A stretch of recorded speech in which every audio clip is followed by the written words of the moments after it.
Welcome to my channel ACC फुलप्रास। Friends, I am Ashok sir. Friends, आज के class में हम लोग बिहार बोर्ड के 12th क्लास के हिंदी 100 मार्क्स का दूसरा चैप्टर पद, जिसके रचयिता सूरदास जी हैं, उनको पढ़ते हैं। फ्रेंड्स, क्लास शुरू करने से पहले आपसे एक छोटा सा रिक्वेस्ट है कि यदि आपने अभी तक इस चैनल को सब्सक्राइब नहीं किए हैं तो उसे सब्सक्राइब कर लें और बेल आइकन को दबा दें, जिससे आगे आने वाले सभी वीडियो का नोटिफिकेशन आपको मिल सके। यदि वीडियो अच्छा लगे तो लाइक कर दीजिए और अपना सुझाव हमें कमेंट्स में भेजिए। फ्रेंड्स, समय न गवाते हुए हम लोग शुरू करते हैं हिंदी के दूसरा चैप्टर सूरदास रचित पद का पहला भाग। फ्रेंड्स, आज के क्लास में हम लोग अपने 12th क्लास के हिंदी के द्वितीय भाग काव्य खंड अर्थात कविता का दूसरा चैप्टर पद के रचयिता सूरदास के जीवन परिचय के बारे में पढ़ते हैं। फ्रेंड्स, सूरदास का जन्म 1478 ईस्वी के आसपास माना जाता है। इसका अभी जो कन्फर्म डेट है इसके जन्म का वह स्पष्ट नहीं है, तो हम लगभग उसके आसपास मान के ही चलते हैं और हमारे पाठ्य पुस्तक में 1478 ही दी हुई है। अतः एग्जाम में आने पर हम 1478 को ही सही मानेंगे। महाकवि सूरदास के जन्म स्थान के बारे में भी अनेक मत हैं। अधिकांश विद्वानों का मत है कि महाकवि सूरदास का जन्म रुनकता नामक गांव में हुआ था, जो मथुरा आगरा मार्ग के किनारे स्थित है। कहाँ पर स्थित है? मथुरा आगरा मार्ग के किनारे स्थित है। कुछ विद्वानों का मत है कि उनका जन्म सिही नामक ग्राम में हुआ था। सिही नामक ग्राम बल्लभगढ़ के निकट है। कहाँ है? बल्लभगढ़ के निकट है, जो दिल्ली के रास्ते में पड़ता है। सूरदास के पिता का नाम पंडित रामदास थे, जो सारस्वत ब्राह्मण थे, और उनके माता का नाम जमुना दास थी। महाकवि सूरदास के गुरु महाप्रभु बल्लभाचार्य थे। बल्लभाचार्य के आदेश पर ही सूरदास ने कृष्ण लीला का गान किया था। यहाँ पर 2 बार का हो गया है, इसलिए एक हट जाएगा। सूरदास जन्म से अंधे थे या नहीं, इस संबंध में भी अनेक मत है। सूरदास जी सत्संग, वैराग्य एवं कृष्ण भक्ति में रुचि लेते थे। सूरदास की मृत्यु गोवर्धन के निकट पारसोली ग्राम में 1583 ईस्वी में हुई। तो फ्रेंड्स, ये रहा उसका कुछ जीवन परिचय। महाकवि सूरदास की प्रमुख रचनाओं में सूरसागर, सूरसारावली, साहित्य लहरी आदि सम्मिलित हैं। एक नोट से देख लीजिए। फ्रेंड्स, सूरदास वात्सल्य रस के सम्राट माने जाते हैं, परंतु उन्होंने श्रृंगार और शांत रसों का भी बड़ा मर्मस्पर्शी वर्णन किया है। फ्रेंड्स, एक चीज याद रखिएगा कि ऑब्जेक्टिव क्वेश्चन हमारा आता है कि सूरदास किस रस के कवि थे या सम्राट थे, तो याद रखना कि यह वात्सल्य रस के कवि हैं। सूरदास वात्सल्य रस के कवि है। फ्रेंड्स, तो वात्सल्य रस मतलब क्या होता है? माता का पुत्र के प्रति प्रेम, बड़ों का छोटों के प्रति प्रेम, गुरु का शिष्यों के प्रति प्रेम, बड़े भाई का छोटे भाई या फिर बहन के प्रति प्रेम, स्नेह को वात्सल्य कहते हैं। वात्सल्य रस का अस्थायी भाव वात्सल्यता अर्थात अनुराग होता है। जब संतान शिष्य अनुज के प्रति प्रेम भाव उमड़ता है तो उसे वात्सल्य रस कहते हैं। तो उम्मीद करते हैं फ्रेंड्स आपको वात्सल्य रस के बारे में समझ में आ गया होगा। फ्रेंड्स, अब हम लोग सूरदास रचित पद कविता का सारांश पढ़ते हैं। यहाँ पर देखिए क्या लिखे हुए कि प्रस्तुत दोनों पद, अर्थात क्या है कि हमारे पाठ्य पुस्तक में सूरदास जो पद कविता की रचना की है उसमें 2 पद लिए गए हैं। तो यहाँ पर वही दिया गया है कि प्रस्तुत दोनों पद वात्सल्य रस से परिपूर्ण कृष्ण भक्ति धारा के प्रमुख कवि सूरदास द्वारा रचित काव्य ग्रंथ सूरसागर से ली गई है। तो इतना याद रखना फ्रेंड्स कि सूरदास द्वारा जो रचित पद है हमारे पाठ्य पुस्तक में, वह सूरदास द्वारा रचित काव्य ग्रंथ सूरसागर से ली गई है। तो यहाँ पर 2 पद है, इसलिए प्रथम पद के बारे में पहले समझते हैं कि उसमें क्या दिया हुआ है। फ्रेंड्स, यहाँ देखिए कि प्रथम पद में माता यशोदा प्यार दुलार और कोमल मधुर स्वर में सोए हुए बालक कृष्ण को यह कहते हुए जगाती है कि उठो ब्रजराज, सुबह हो गई। मतलब क्या कि उठ जाओ छोटे राजकुमार, अब सुबह हो गई है। माता प्रकृति के अनेक दृश्यों, गाय बछड़ों आदि के क्रियाकलापों का वर्णन कर कृष्ण को जगाने का प्रयास कर रही है। फ्रेंड्स, प्रथम पद में क्या है कि माता यशोदा सुबह होने का अनेक प्रमाण देकर सोए हुए श्री कृष्ण को उठाना चाहती है। फ्रेंड्स, दूसरे पद में बालक कृष्ण को पिता नंद बाबा के गोद में बैठकर खाते हुए चित्रित किया गया है। महाकवि यहाँ बच्चे के भोजन करने, कुछ खाने, कुछ गिराने, कुछ माता पिता को खिलाने, खाते खाते शरीर पर गिरा लेने आदि के इन सुपरिचित दृश्यों और प्रसंगों में दृश्य का ऐसा योग है कि ये प्रसंग अमिट बन गया। फ्रेंड्स, इसमें क्या है कि महाकवि जो दूसरे पद में चर्चा की है उसमें है क्या कि छोटा सा बालक कृष्ण नंद बाबा के गोद में बैठकर खा रहे हैं, कुछ भोजन अपने मुंह में डालते हैं, कुछ नीचे गिराते हैं, कुछ नंद बाबा के मुंह में डालते हैं, और इसी दृश्य का मनोरम वर्णन दूसरे पद में हमारे महाकवि सूरदास जी ने किए हैं। फ्रेंड्स, अब हम लोग पद कविता का भावार्थ व्याख्या सहित पढ़ते हैं, जिसमें 2 पद दिए गए हैं। इसमें पहले पद में जो ये 6 लाइन दिया गया है उनका भावार्थ व्याख्या सहित पहले हम लोग पढ़ते हैं, बाद में दूसरे पद को देखेंगे।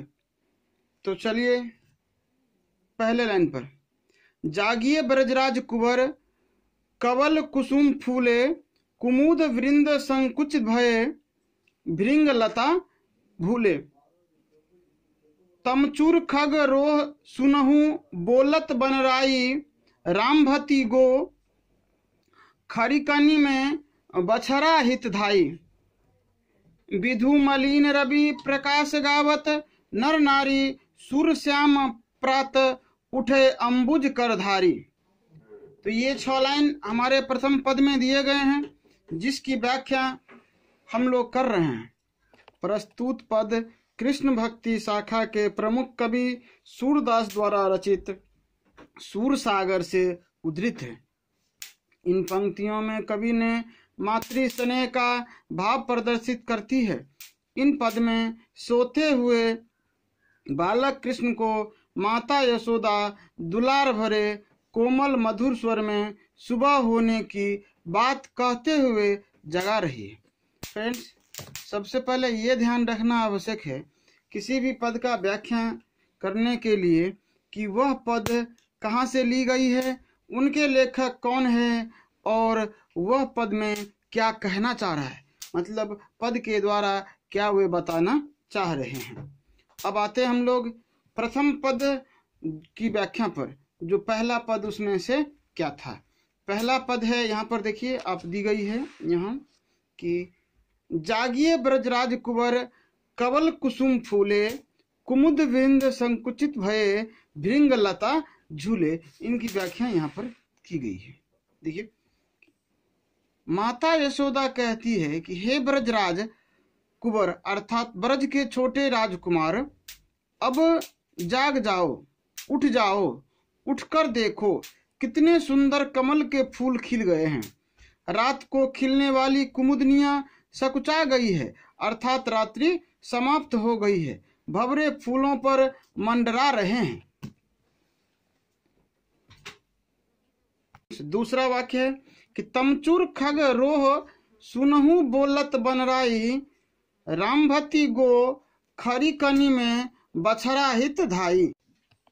तमचूर मतलब मुर्गा होता है। मुर्गा बांग अर्थात आवाज दे रहे हैं, हर तरफ पक्षियां चहचहा रही है, पेड़ पौधों पर बैठे पक्षियों का मधुर संगीत गूंज रहा है। गौशाला में गायें अपने बछड़ों के लिए रंभा रही है। विधु मलिन रवि प्रकाश गावत नर नारी, सुरश्याम प्रात उठो अंबुज करधारी। पर फ्रेंड्स विधु मतलब तो चंद्रमा। चंद्रमा का प्रकाश मलिन अर्थात क्षीण हो गई है। सूर्य का प्रकाश चारों ओर फैल गया है। नर नारियां प्रातः कालीन गीत गा रही है। अतः हे श्याम सुबह हो गई है, अब तुम उठ जाओ। महाकवि सूरदास कहते हैं कि यशोदा बड़ी मधुर स्वर में अंबुज करधारी अर्थात कमल को हाथ में धारण करने वाले कृष्ण को सुबह होने का संकेत देकर जगाना चाहती है। यह जो प्रथम पद है हम लोगों का, यह वात्सल्य रस से भरपूर है, मतलब वात्सल्य रस से परिपूर्ण है। अतः माता यशोदा बालक श्री कृष्ण को सुबह होने का भिन्न भिन्न प्रमाण देकर उठाना चाह रही है। फ्रेंड्स अब हम लोग चलते हैं दूसरे पद पर।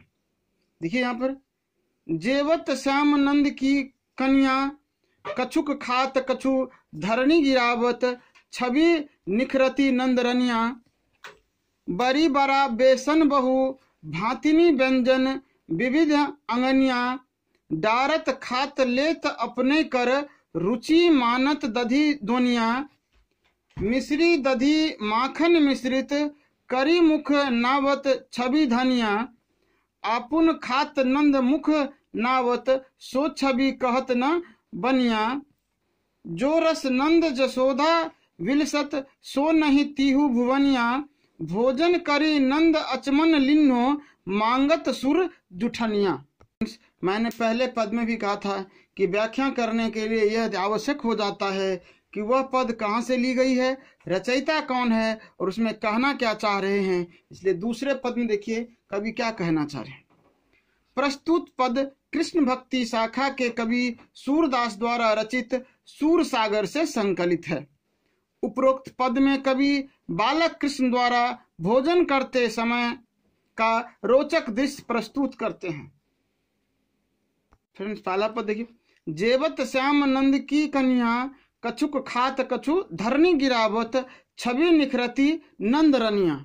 यहाँ पर है कि बालक कृष्ण नंद बाबा की गोद में बैठकर भोजन कर रहे हैं अर्थात खा रहे हैं। वे कुछ खाते हैं, कुछ भूमि पर गिरा देते हैं। इस मनोरम दृश्य को माँ यशोदा यानी नंद की रानी अत्यंत प्रबुदित भाव से देख रही है। अगला जो पद है वह है, बरी बरा बेसन बहु भातिनी व्यंजन विविध अगन्या, डारत खात लेत अपने कर रुचि मानत दधी दोनिया। इन पंक्तियों की व्याख्या यहाँ पर है कि उनके खाने के लिए बेसन से बनी बरी बरा और अनगिनत व्यंजन बने हुए हैं। वे अपने हाथों से कुछ खाते हैं, कुछ छोड़ देते हैं। वे दही के पात्र में रखे दही में विशेष रुचि ले रहे हैं क्योंकि उन्हें दही बहुत पसंद है। फ्रेंड्स एक चीज याद रखना, यहाँ पर दुनिया का मतलब होता है दही के पात्र, चाहे वह मिट्टी के हो और किसी और के, वह होते हैं दही के पात्र। दोनी मतलब दही के पात्र होते हैं। अगला पद इस प्रकार है कि मिश्री दधी माखन मिश्रित, करी मुख नावत छवि धनिया, आपुन खात नंद मुख नावत, सो छवि कहत न बनिया। पंक्तियों का वर्णन इस प्रकार है, मिश्री दही और माखन मिलाकर अपने मुख में डालते हैं। उनकी यह बाल लीला धन्य है। वे खुद भी खा रहे हैं, कुछ नंद बाबा के मुंह में भी डाल रहे हैं। यह शोभा अवर्णनीय है। अर्थात इस शोभा अर्थात छवि का वर्णन नहीं किया जा सकता। लोगों का जो अंतिम पद था वह इस प्रकार है, जो रस नंद यशोधा बिलसत सो नाही तिहु भुवनिया, भोजन करी नंद अचमन लिन्हो मांगत सूर जुठनिया। जिसका वर्णन इस प्रकार है कि जिस रस का पान नंद बाबा और माँ यशोदा कर रही है वह तीनों लोकों में किसी को भी प्राप्त नहीं है। नंद बाबा भोजन करने के बाद कुल्ला करते हैं, सूरदास जी उनका जूठन मांगते हैं, अर्थात उस जूठन को प्राप्त करना वे अपना सौभाग्य मानते हैं। मतलब क्या होती है फ्रेंड्स कि जो रस, जो दुलार प्यार, जो बच्चे की वह किलकारियां, वह खाने पीने की भावनाएं, जो छवियां होती है, उसका दर्शन जो यशोदा माँ और नंद बाबा कर रहे हैं वह तीनों लोकों में किसी को भी नहीं मिलता। सूरदास जी कृष्ण जी के उस जूठन को, भगवान श्री कृष्ण के उस जूठन को प्राप्त कर भी अपने आप को सौभाग्यशाली मानते हैं।